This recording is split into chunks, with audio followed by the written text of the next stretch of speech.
Welcome back to our YouTube channel. ಇವತ್ತೇನ್ ಮಾಡ್ತಾ ಇದೀವಮ್ಮ? ಬಾದುಷಾ ಮಾಡ್ತಿದೀವಿ. ಇದು ನೋಡಿ ಹಬ್ಬಗಳಿಗೆಲ್ಲ ತುಂಬಾನೇ ಚೆನ್ನಾಗಿರುತ್ತೆ ಮತ್ತೆ ತುಂಬಾ ಈಸಿ ರೆಸಿಪಿ ಕೂಡ. ಇದು ಔಟ್ ಸೈಡ್ ಇಂದ ತಂದು ತಿನ್ನೋದಕ್ಕಿಂತ ನಾವೇ ನ್ಯಾಚುರಲ್ ಆಗಿ ಮನೇಲಿ ಮಾಡ್ಕೊಂಡು ತಿನ್ಬೋದು. ಇದಕ್ ಬೇಕಾಗಿರೋ ಪದಾರ್ಥಗಳು 1 ಕಪ್ ಸಕ್ಕರೆ ತಗೊಂಡಿದೀನಿ, ಇನ್ನೊಂದು ಕಪ್ಪು ಮೈದಾ ಹಿಟ್ಟು ಅದೇ ಮೆಜರ್ಮೆಂಟ್ ಅಲ್ಲಿ, ಮತ್ತೆ ಒಂದು ಅರ್ಧ ಕಪ್ಪು ಚಿರೋಟಿ ರವೆ ತಗೊಂಡಿದೀನಿ, ಮತ್ತೆ ಒಂದು ನಿಂಬೆ ಹಣ್ಣು, ಒಂದ್ ಸ್ವಲ್ಪ ಯಾಲಕ್ಕಿ ಪುಡಿ, ಮತ್ತೆ GRB ತುಪ್ಪ.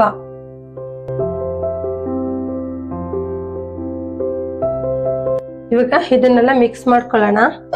ಇದು ಒಂದು ಬೌಲ್ ತಗೊಂಡಿದ್ದೀನಿ ನೋಡಿ. ಮೈದಾ ಹಿಟ್ಟು 1 ಕಪ್ಪು ಮತ್ತೆ ಅರ್ಧ ಕಪ್ಪು ಚಿರೋಟಿ ರವೆ ತಗೊಂಡಿದ್ದೀನಿ. ಇವಾಗ ಇದನ್ನೆಲ್ಲ ಚೆನ್ನಾಗಿ ಮಿಕ್ಸ್ ಮಾಡ್ಕೊಳ್ಳೋಣ. ಇದೆಲ್ಲ ನೀಟಾಗಿ ಮಿಕ್ಸ್ ಮಾಡ್ಕೋಬೇಕು ಎರಡೂನು ನೋಡಿ. ಚೆನ್ನಾಗಿ ಮಿಕ್ಸ್ ಮಾಡ್ಕೊಂಡಿದ್ದೀನಿ. ಇವಾಗ ಇದನ್ನ ಒಂದ್ ಸ್ವಲ್ಪ ಸೆಂಟ್ರಲ್ ಜಾಗ ಮಾಡ್ಕೊಳ್ಳೋಣ.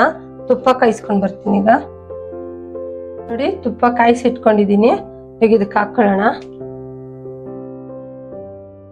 ತುಪ್ಪ ಇದ್ದಷ್ಟು ಚೆನ್ನಾಗಿ ಬರುತ್ತೆ.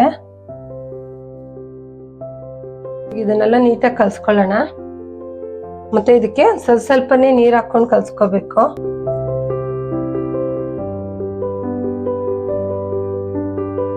ಒಂದು ಹದವಾಗಿ ನೀಟಾಗಿ ಕಲ್ಸ್ಕೋಬೇಕು. ಇದನ್ನ ಸ್ವಲ್ಪನೇ ನೀರ್ ಹಾಕೊಂಡು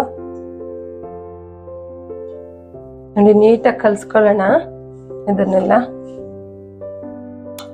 ಒಂದು ಅದಕ್ಕೆ ಬರೋ ತನಕ ಉಂಡೆ ಚೆನ್ನಾಗಿ ಬರ್ಬೇಕು ಬಾದುಷಾಗೆ, ಆ ತರ ಕಲ್ಸ್ಕೊಳ್ಳೋಣ.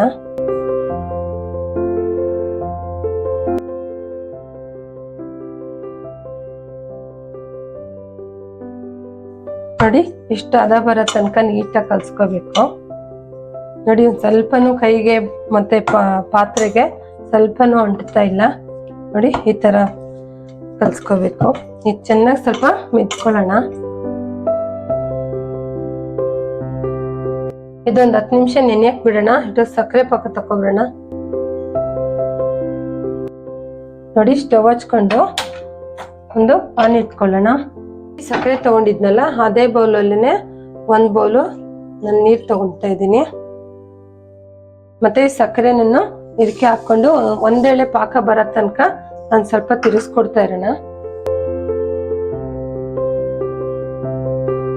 ನೋಡಿ. ಇದನ್ನೆಲ್ಲ ನೀಟಾಗಿ ಕರಗಿಸ್ಕೊಳ್ಳೋಣ. ಜಾಸ್ತಿ ಗಟ್ಟಿ ಪಾಕ ಬೇಡ, ಒಂದೇಳೆ ಪಾಕ ಬರ್ಬೇಕಷ್ಟೇನೆ. ನೋಡಿ ಗಟ್ಟಿ ಪಾಕ ಏನಾದ್ರು ತಕೊಂಡಿದೀವಿ ಅಂದ್ರೆ ಅದು ಒಳಗಡೆ ಎಲ್ಲ ಚೀರ ನೀಟಾಗಿ ಇಳ್ಕೊಳ್ಳೋದಿಲ್ಲ. ಹಂಗೂ ತೆಳ್ಳಗಾಗ್ಬಿಟ್ರು ಅಷ್ಟೇನೆ ಒಳಗಡೆ ಎಲ್ಲ ಒಂಥರ ಮೆತ್ತಗಾಗ್ಬಿಡುತ್ತೆ, ಕ್ರಿಸ್ಪಿ ಆಗಿರೋದಿಲ್ಲ. ಹಂಗಾಗಿ ಮೀಡಿಯಂ ಪಾಕ ತಕೋಬೇಕು. ಒಂದೇಳೆ ಪಾಕ ತಕೊಂಡ್ರೆ ಚೆನ್ನಾಗಿ ಬರುತ್ತೆ ನೋಡಿ. ನೀಟಾಗಿ ಕರಗ್ತಾ ಇದೆ ನೋಡಿ, ಚೆನ್ನಾಗಿ ಮಳ್ತಾ ಇದೆ ಅದು ನೋಡಿ. ಈ ತರ ನೀಟಾಗಿ ತಿರ್ಸ್ಕೊಡ್ತಾ ಇರ್ಬೇಕು ಪಾಕ ಬರೋ ತನಕ ನೋಡಿ. ಈ ತರ ಹಿಂಗೆ ನೋಡಿದ್ರೆ ಒಂದೇಳೆ ಪಾಕ ನೀಟಾಗಿ ಬರ್ಬೇಕು ನೋಡಿ. ಇನ್ನೊಂದ್ ಸ್ವಲ್ಪ ಕುದಿಸ್ಬೇಕು.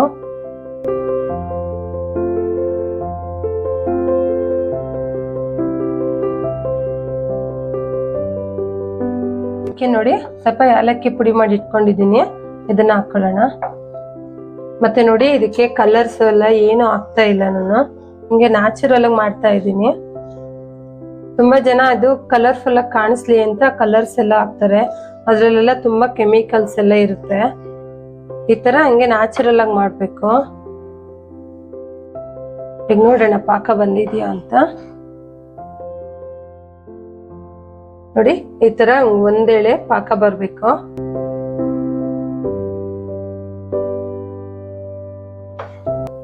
ಈಗ ಇದೇ ಸ್ಟವ್ ಆಫ್ ಮಾಡ್ಕೊಳ್ಳೋಣ.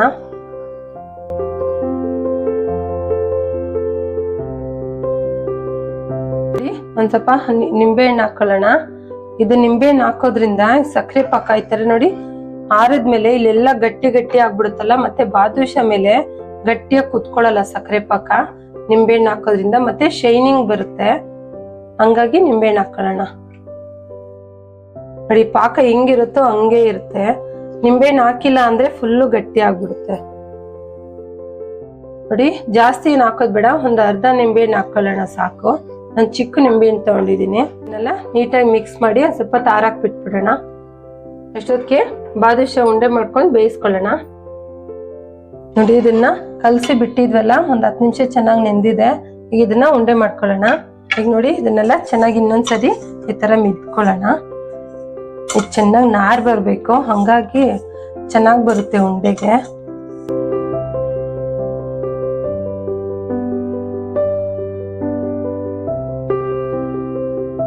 ನೋಡಿ ಚೆನ್ನಾಗಿ ಮಿತ್ಕೊಂಡಿದ್ದೀನಿ.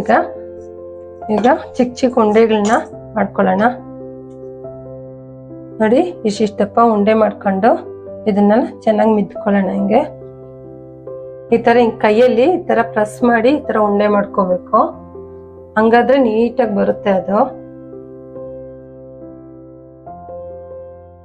ಈ ತರ ಹಿಂಗ್ ಪ್ರೆಸ್ ಮಾಡಿ ಈ ತರ ಹಿಂಗೆ ಸೆಂಟ್ರಲ್ ಒಂದು ಹೆಬ್ಬೆರಳು ಇದೆಯಲ್ಲ ಅದ್ರಲ್ಲಿ ಈ ತರ ಹೋಲ್ ಮಾಡ್ಕೋಬೇಕು. ನೋಡಿ ಔಟ್ ಸೈಡ್ ಇಂದ ತಂದು ತಿನ್ನೋದ್ರಿಂದ ನೋಡಿ ಈ ತರ ಮನೆಯಲ್ಲೇ ಮಾಡ್ಕೊಂಡು ತಿನ್ಬೋದು ಈಸಿಯಾಗಿ, ಮತ್ತೆ ಮಕ್ಳಿಗೂ ಮಾಡ್ಕೊಡ್ಬೋದು.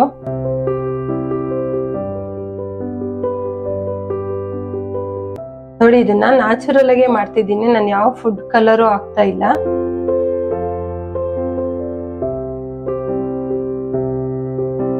ನೋಡಿ ಎಲ್ಲ ಬಾದುಷಾಗ್ ರೆಡಿ ಮಾಡಿ ಇಟ್ಕೊಂಡಿದ್ದೀನಿ.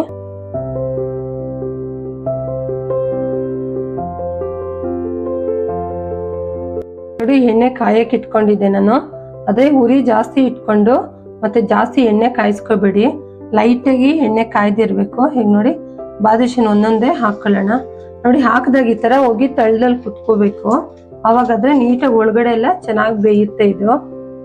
ಇಲ್ಲಾಂದ್ರೆ ಜಾಸ್ತಿ ಎಣ್ಣೆ ಕಾಯಿಸ್ತಾ ಏನಾಗುತ್ತೆ, ಒಳಗಡೆ ಬೇಯೋದಿಲ್ಲ, ಮೇಲೆ ಮಾತ್ರ ಬ್ರೌನ್ ಕಲರ್ ಆಗ್ಬಿಡುತ್ತೆ, ಚೆನ್ನಾಗಿರಲ್ಲ.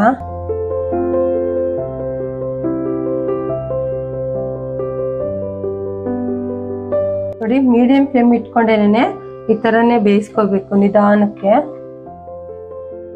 ನೋಡಿ ಇವಾಗ ಇದೆಲ್ಲ ನಾನು ಒಂದ್ ಸ್ವಲ್ಪ ಹಿಂಗ್ ತಿರುಗಿಸ್ಕೊಡೋಣ. ಎರಡು ಕಡೆ ಚೆನ್ನಾಗಿ ಬೇಯಿಸ್ಕೋಬೇಕು. ಇದು ಬ್ರೌನ್ ಕಲರ್ ಬರ್ಬೇಕು, ಅವಾಗಾದ್ರೆ ನೀಟಾಗಿ ಒಳಗಡೆ ಎಲ್ಲ ಚೆನ್ನಾಗಿ ಬೇಯುತ್ತೆ. ಈ ತರ ಒಂದೊಂದೇನೆ ಈ ತರ ತಿರುಗಿಸ್ಕೊಂಡು ಬೇಯಿಸ್ಕೊಳ್ಳೋಣ.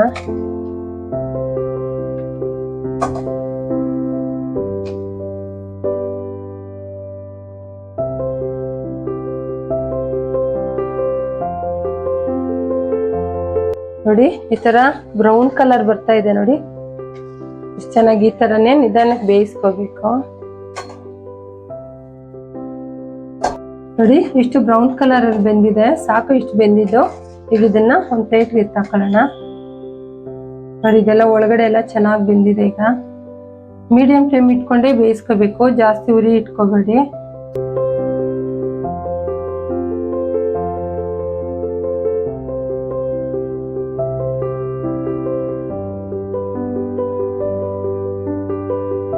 ನೋಡಿ ಫ್ರೈ ಮಾಡಿ ಇಟ್ಕೊಂಡಿರೋ ಬಾದುಷನ ನೋಡಿ ಸಕ್ಕರೆ ಪಾಕ ತೆಗ್ದು ಇಟ್ಕೊಂಡಿದೀವಲ್ಲ, ಇವಾಗ ಸಕ್ಕರೆ ಪಾಕದೊಳಗಡೆ ಹಾಕೊಳ್ಳೋಣ. ಇದನ್ನ ಸ್ವಲ್ಪ ನೆನೆಯಕ್ಕೆ ಬಿಟ್ಬಿಡೋಣ ಒಂದು 1/2 hour. ಚೆನ್ನಾಗಿ ಈ ಸಕ್ಕರೆ ಪಾಕ ಎಲ್ಲ ಚೆನ್ನಾಗಿ ಇಟ್ಕೋಬೇಕು ಬಾದುಷಗೆ.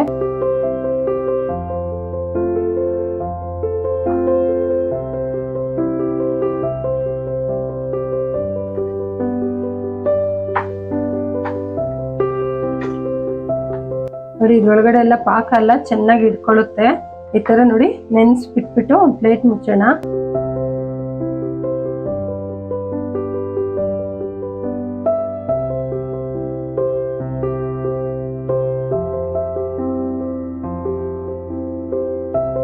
ನೋಡಿ ಬಾದುಷಾ ಎಲ್ಲ ಸಕ್ಕರೆ ಪಾಕದೊಳಗಡೆ ನೆನೆಯಾಕ್ ಬಿಟ್ಟಿದ್ವಿ ಒಂದು 1/2 hour.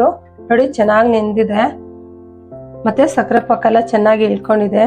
ಈಗ ಒಂದು ಪ್ಲೇಟ್ಗೆ ಸರ್ವ್ ಮಾಡ್ಕೊಳ್ಳೋಣ.